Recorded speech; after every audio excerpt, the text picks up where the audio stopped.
নজিরবিহীন বৃষ্টি ও ভয়াবহ বন্যা দেখা দিয়েছে মরুর দেশ সৌদি আরবে।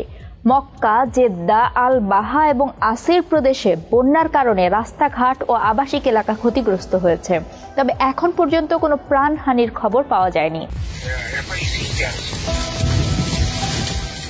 দেশটির উত্তরের আল জাউফ অঞ্চলে বিরল তুষার ঝড়ের 2 মাস পর এই বন্যা দেখা দিল। ওই ঝড়ের সময় ভারী বর্ষণ ও শিলাবৃষ্টিও প্রত্যক্ষ করেছেন স্থানীয়রা। চলতি মৌসুমে সৌদি আরবের এই অপ্রত্যাশিত আবহাওয়া আসলে বৃহৎ পরিসরে মধ্যপ্রাচ্যেরই প্রতিচ্ছবি।